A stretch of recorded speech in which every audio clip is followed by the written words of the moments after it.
السلام عليكم أحبائي، شلونكم؟ شلون صحتكم؟ إن شاء الله بخير. كل عام وأنتم بألف خير. رمضان كريم إن شاء الله يعود عليكم صحة وعافية. اليوم عندنا حلاوة الجزر. هاي عندي 3 حبات جزر برشتهن قستهن بالكوب. صار عندنا كوبين. صار عندنا كوب سكر، ملعقة أكل هيل، نص ليمونة، ملعقة أكل دهن أو دهن حر. هاي عندي التمر الزهدي المدقوقة وبسكت. هسه بعدين نشوف شلون راح نستخدم البسكت. نبدأ طريقة العمل. كل كوبين جزر بارشي نضيف عليه كوب سكر. أكثر ما يصير، أنا نضيف أكثر سكر تكون تصير عندنا الحلاوة جزر قاسية. هاي النص ليمونة صارت ملعقة كوب.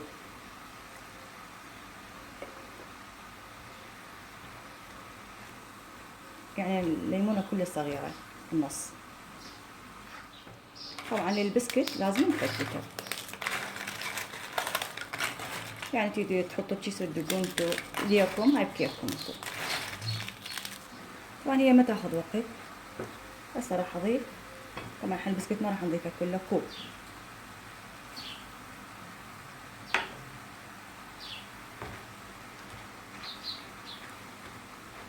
نص النار. نضيف الملعقة دهن عادي او دهن حار او زبدة، هاي انتو بكيفكم. نضيف الهيل، ما يعجبكم هيل ضيفوا فانيلا.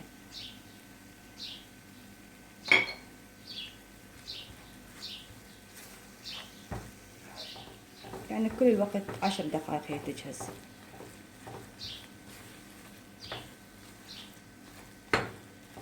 كذا الجزر عندي شلون تتلن. ارتفع عندنا البسكت. بس هي جهزت. طبعا انتظرت شوية تبرد نشكلها. هاي عندي نص كيلو التمر، نص كوب هذا الفستق السوداني، ونص كوب سمسم انا مسهيته، وملعقة اكل الهيل. نبدأ طريقة العمل. طبعا السمسم والفستق احنا بس نريد نعطيه حرارة،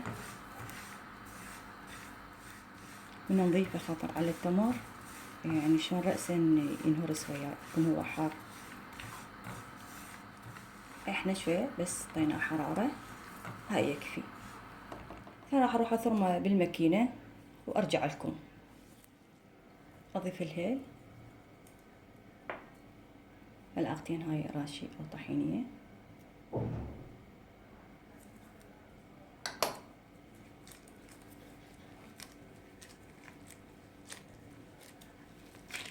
طبعا انا هاي الاضافات من عندي ضفت لها. ونبدأ نشكلها انتوا على طريقتكم شلون تشكلوها. نشيل دوائر شلون تسووها.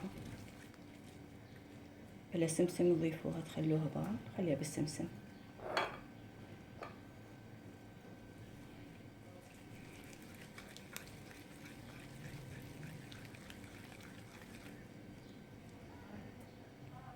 نشكل حلاوة الجزر شلون تسوى قياس.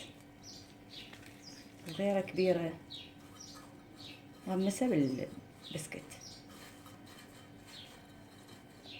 شنو نضغط عليها نرجع زي نفس الطريقة. تصير هاي ايش عندنا شلون حلو تصير.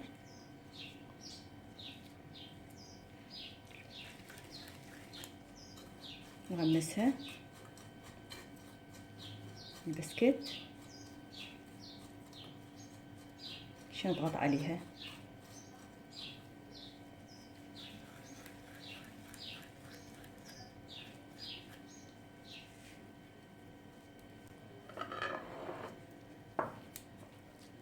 هاي الطريقة الثانية بالسمسم.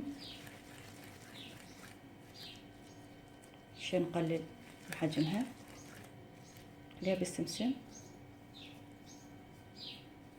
تصير تشكيلة كلش حلوة، يعني برمضان شكلها حلو نقدمها لضيوفنا. منها طبعا كل شي واحد راح اعزله. قدمته بهاي الطريقة شكله كلش حلو. طبعا اني اشتركت بمهرجان وقدمت الحلا مالتي بهاي الطريقة بالمهرجان، انبهروا بي، قالوا هاي طريقة جديدة وحلوة. إن شاء الله يعجبكم وسووا وتكتبوا لنا بالتعليقات، وألتقيكم وصفة أخرى وتحياتي لكم.